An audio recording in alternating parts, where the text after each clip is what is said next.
Women's cricket match దక్షిణాఫ్రికాపై గెలుపొందిన వైనం మన తెలుగు అండ్ భారతీయ అమ్మాయిలు సాధించిన విజయం నిజానికి ఆటల్లో, ముఖ్యంగా ఆటల్లో ఎంత కాదనుకున్నా ఆడపిల్లల మీద వివక్ష ఉన్న అన్ని దేశాలు ఈ మెన్స్ క్రికెట్ని చూసినంతగా ఉమెన్ క్రికెట్ని చూడడం తక్కువ ఉన్న భారతదేశంలో వారు కాస్త మంచి ఆటల్లో రాణించే సందర్భాలలో అంతగా కవర్ చేయని ఛానల్స్, కానీ అవన్నింటినీ పటాపంచలు చేస్తూ మన అమ్మాయిలు, భారతీయ అమ్మాయిలు, నాకు తెలిసి ఆంధ్రజ్యోతిలో పెట్టిన టైటిల్ అయితే బంగారు తల్లుల సువర్ణ అధ్యాయం.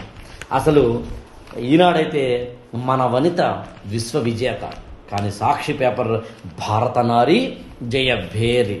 అసలు వాళ్ళు రాసినవి చదివితే చాలేమో అనిపించేంతలాగా ఆశ్చర్యపోతారు.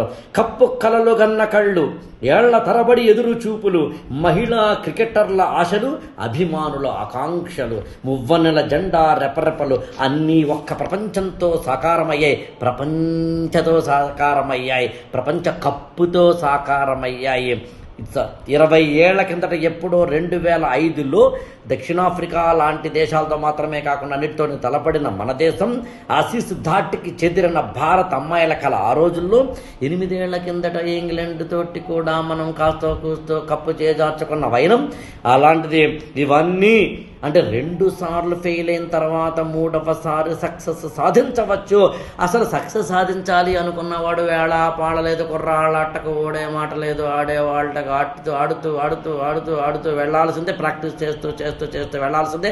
అది ఐఏఎస్ అయినా సరే, అది జీవితంలో ఏదైనా సరే, ప్రపంచ కప్ అయినా సరే, మన అమ్మాయిలు చేసిన క్రికెట్ వీర విహారమైనా సరే. ఆదివారం జరిగిన టైటిల్ పోర్లో హర్మిత్ ప్రీత్ కౌర్ నేతృత్వంలోని భారత్ గెలుపొందిన వైనం దక్షిణాఫ్రికా మీద.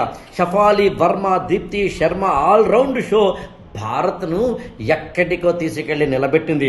స్మృతి మంధానాతోటి కలిసి చేసిన భారత్ ఇన్నింగ్స్ శుభారంభం ఆ మొత్తం మ్యాచ్ని చూస్తున్న వారికి పులకింతలు వచ్చేలాగా, రక్తం మరిగేలాగా, రోమాంచితమయ్యేలాగా చేసిన వైనం నాకు తెలిసి చూడాల్సిందే, కళ్ళారా దాన్ని కనాల్సిందే, మనసారా గుండారా దాన్ని అభినందించాల్సిందే. అమ్మాయిలు మిమ్మల్ని మించిన వారు వేరు లేరు. అమ్మాయిలు మీదే ప్రపంచం. అమ్మాయిలు, ఓ స్త్రీ, నువ్వు తలుచుకుంటే దేన్నైనా సాధించగలవు. ఈ ఛానల్ని లైక్ చేయండి, షేర్ చేయండి, సబ్స్క్రైబ్ చేసుకోండి.